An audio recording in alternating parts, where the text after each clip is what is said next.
So y'all, I absolutely love living in the Appalachian Mountains. But by goodness, when it turns spring, it turns into a jungle. We get so much rain in these mountains. We get green so quick. I absolutely love it, but it turns into a wild forest real fast right where you live. So it is getting close to gardening time. We're pretty much there. Usually we wait till Mother's Day, but it's looking like summer came early. So we need to clean the beds. That'll probably still get us to Mother's Day before we actually start getting to plant. But we're gonna start tackling these things piece by piece because it can be overwhelming to try to tackle all at once. So we're gonna start with this very disgusting looking kitchen garden that we have here. And trying to get these beds prepped and ready. We need to do some maintenance on them. We need to get the weeds out. We need to get things looking better before we can start planting. Now we do have some chickens that are helping out that disgusting middle that we did there. I'm over weed tarp. I ain't doing weed tarp no more on anything, anywhere. Because as soon as anything hits the top of them, stuff starts growing, and then you got weed tarp underneath them. It's just awful. I don't like it anymore. That's gonna be a later date, figuring out what to do in the middle area to make that prettier. But right now we're gonna focus on getting these beds taken care of. This comfrey though, came back strong. And so did the lemon balm. It's basically taken over, which we love because we use it a lot. And this is our mountain mint. We love it too.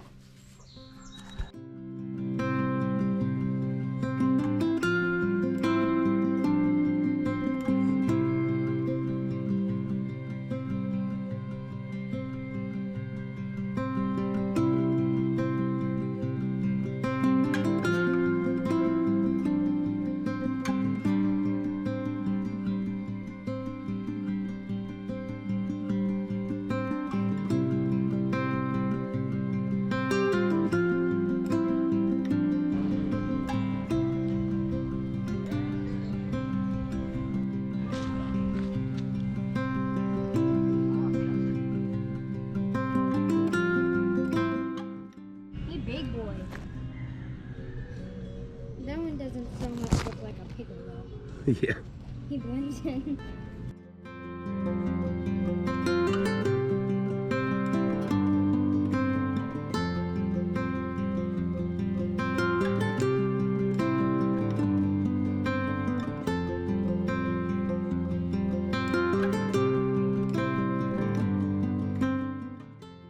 All right, so Raylan and I just couldn't resist.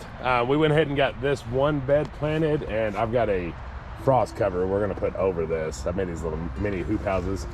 And here we've got zinnias, there's marigolds, there's calendula, and then in the front are 4 o'clocks, which I know a lot of you all think are a nuisance in a garden. But we're experimenting here with a lot of flowers. 4 o'clocks, they're going to trellis, so I'm hoping that maybe they climb up the zinnias, also kind of climb up on these things while the zinnias continue to grow. Kind of like at a Three Sisters planting. We're gonna see how it works. It might not, it might choke out the zinnias.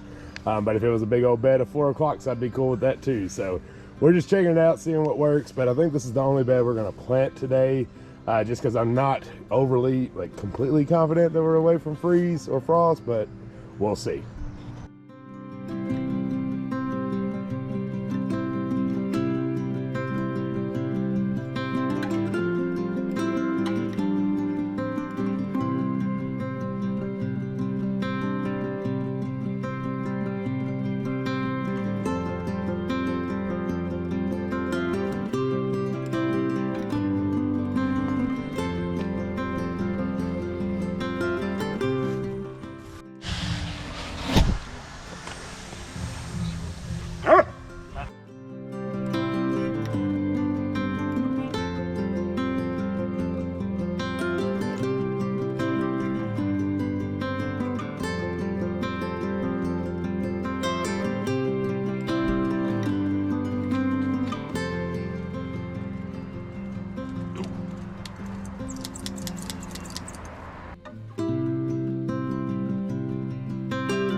Yeah, I know, honey.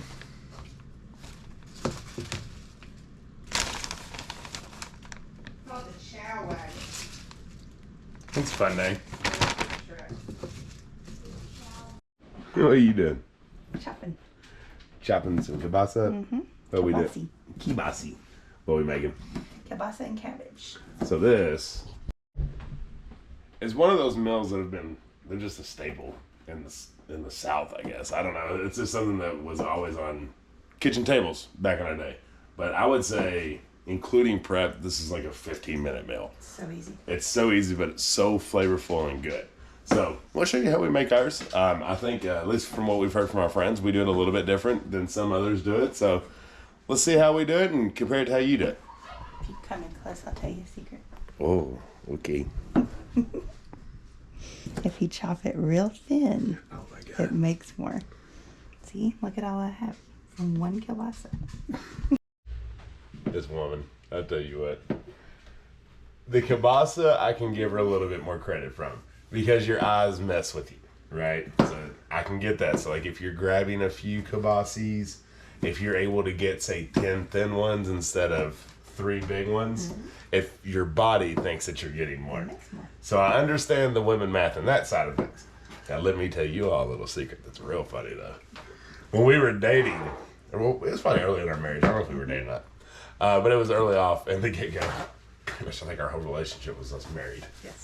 There wasn't much of Wasn't it. really a time before that. Yeah. I cook my pasta, spaghetti noodles specifically, long. Like I don't break them. I just put them straight in the pot, let them wrong. moist down. You know why it's wrong, in her opinion? Because If you break it, it makes more. I'll let y'all let that one sink in for a minute. Alright, so she just putting all of her chopped kielbasa into a hot cast iron pan with some butter. We use a lot of butter around here. Yes. I ain't gonna show you how to cook kielbasa. You just warming it up. Brown it. Yeah, you just And I like mine real brown. yeah. So do this by preference. She likes it with like the crispy. Burnt. Burnt. Yeah. Burnt. Burn it.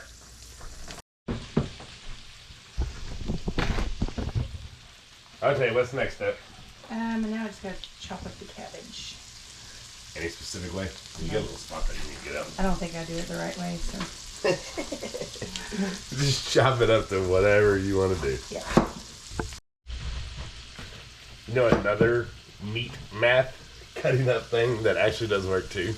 Back in the day, just it feels like whenever you like cook steaks, like Nom. what is that right there? What? Is that a chicken? That's a guinea. Okay. How he was pecking at himself, I couldn't tell what it was. It always just felt like if you were cooking a steak, you cooked one steak per person. If everybody wanted a steak, you cooked a steak per person. But that's because when you went to like give somebody a steak, you gave them the full steak, right? Well, I have learned you can get by with one less steak if you cut it up yourself. So if you have 4 people, yeah, the chef cuts them up and people come grab the amount of pieces of steak they want. So I cooked 3 now for our family. The kids never needed a big one anyways. But when we have friends and stuff over there, I always cook one less steak. And I cut it up, and then we have leftover steak. There you go. I'm eating all the cabbage now. I'm your favorite.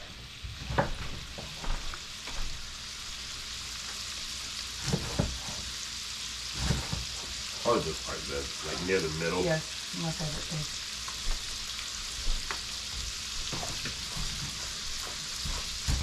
Talk to him, honey. Well, first we gotta turn it down. And we're gonna add in our cabbage. Why do you got all the good pieces over here? Cause That's the good pieces. I know, I'm gonna eat them. No, you ain't gonna get to eat them all.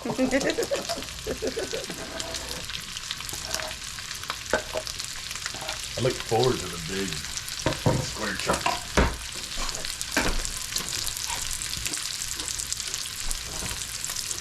It's a lot.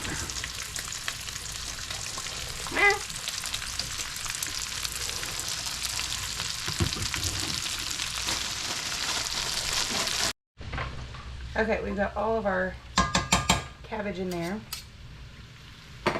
Now we're gonna add some garlic, minced garlic. Don't be shy.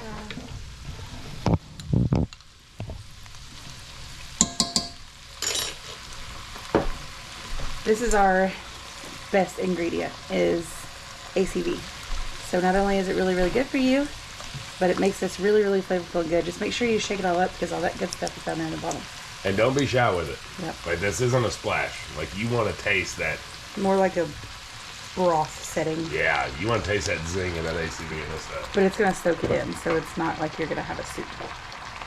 And then I like to put crushed red pepper. How much, or if at all, is up to you. But it makes it spicy. Spicy. And then stir it all up. Basically, like if you thought the first step was easy, this is even easier.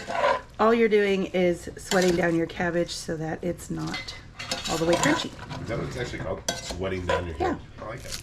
But that, too, is a preference. We like ours to stay a little bit crunchy. We don't like it completely wilted. So that's up to you. I just threw in a little bit more regular pepper after I tasted it.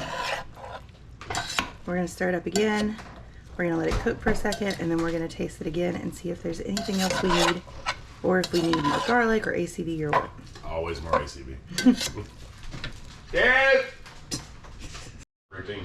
Okay, Zach said more ACV, so we put more in. I wish I could give you measurements. Sorry. Taste as you go. Taste as you go. Taste as you go. And these two are still living, if anybody was wondering. So they're not a huge fan of the kielbasa and cabbage, but we do give them the kielbasa, which Wyatt's already ate his. And Raylan's having apples and pickles, and Wyatt's having peppers and pickles. Good stuff? Mm-hmm. Try salad.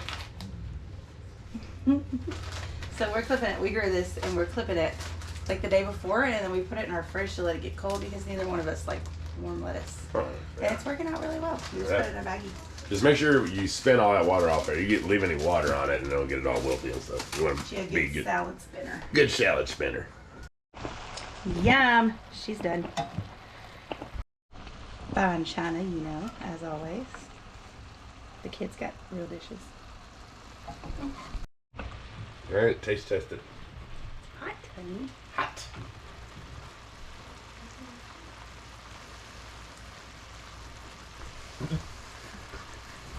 Five minutes later. 10 minutes. I'm very sensitive to heat, okay?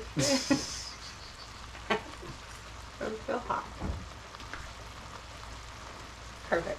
Good deal? Mm-hmm. All right, y'all let us know if you make this or if you make it in a way that's a little different than us. We're going to go eat. Mm-hmm. Bye.